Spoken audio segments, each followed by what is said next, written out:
Closure of attribute or set of attributes. A given set of attributes alpha define the closure of alpha under f denoted by alpha superscript plus as a set of attributes that are functionally determined by alpha under f. The meaning of this point is here, if there is an attribute or set of attribute can be able to find or derive the other attribute of that relation using closure of attribute or set of attributes. There's one example, given a relation R with these six attributes A, B, C, G, H, I. There's a given set of FDs, and using this FD, let's find the closure of this attribute A and G, or this is the set of attributes A, G. So with the these two attribute, can how we can derive these other attributes? Is it possible to derive all other attributes, or find the maximum possible attributes we can derive? So AG, there's two attribute. With the help of this two AG attribute we can derive this at itself two attributes A and G. We can derive itself by this AG. So help of AG can be derived to other attributes. So A, with the help of A we can derive B, and with the help of C we can derive with the help of A we can derive C. So with the help of A we can derive, so here two attribute A and G. With the help of AG we can derive itself this two attribute, and with the help of A we can derive using this FD B, and with the help of A we can derive also C. So we have the set of attributes is A itself also derived. So A, B, C, G we can derive using this AG. Now let's derive other attribute A, B, C, G we derived. Let's try to how we can derive this attribute H. So for the H we need two attributes C and G. C, G, if we combine we can derive H. C and G if we combine we can derive H. So here at this point we can derive A, B, C, G and H. Let's how we can derive I. For the derive the attributes I we need CG. Here we have CG. Using this two attributes CG we can derive I. So A, B, all A, B, C and G and H and I.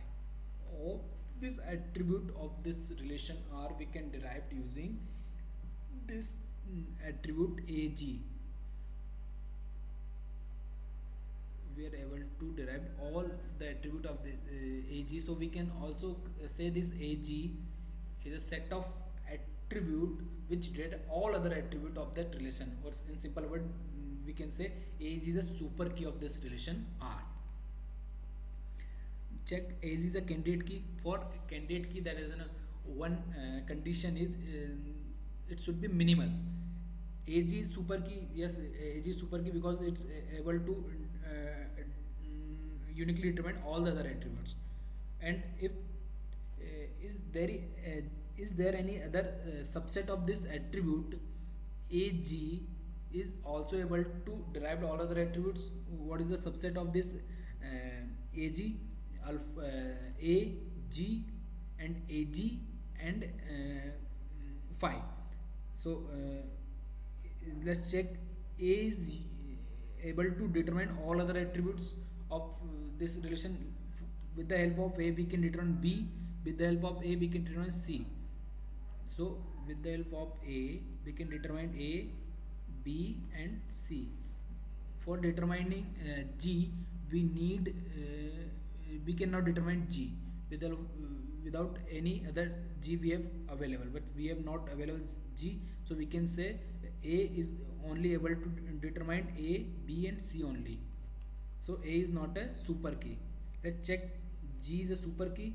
For G, using G we can derive only G, and with the help of G can we determine A? No. So we can say G is not a super key of this relation, and there is no subset of this AG is a super key of super key of this relation, so we can able to say A is the candidate key, because not subset of this AG is a super key, so we can say AG is a minimal in nature, so A is a candidate key of this relation. There are several example asked in gate questions. The first question is, consider a relation schema R with this several attributes and a set of FDs given on R. What is the key of R? To find the key, as we know, the definition of key is this attribute or set of attribute which uniquely determine all other attributes. Here, find by the option. Let's take the first option is E and F is able to determine all other attribute of this relation. With the help of E and F, we can determine E and F itself. So with the help of E and F, we can determine E and F, and E and F we can determine G. E and F determine G. So yes, E and F is able to determine G, and let's determine H. Can be determined using this three attribute. H, for determining H, there is no right hand side, there is an H, so we can say H we cannot determine. So this is not a correct option, because E and F, with the help of E and F, we cannot able to determine all other attributes. Means the closure of EF is not a super key. Let's check for this option E, F and H. So with the help of E, F, H, these three attributes, we can determine E, F and H.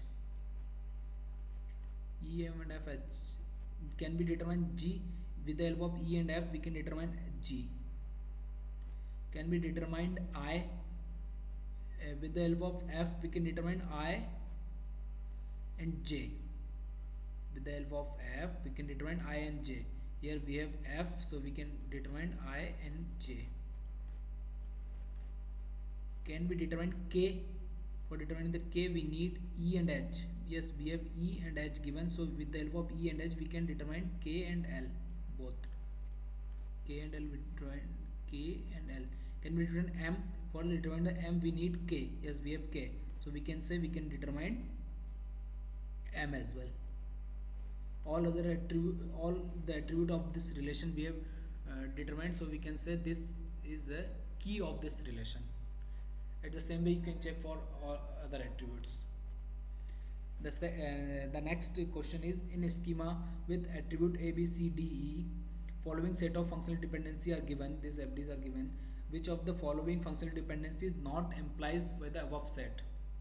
Means with the this FD find the closure, and if is it possible, then we can say this is not implies. So you can check for this question. And there is one more question I have given here. Consider a relation schema R, A, B, C, D, E, H on which the following FDs are hold. What are the candidate key for relation R? For the candidate key, there is no subset of that key or set of attributes is minimal, means a super key.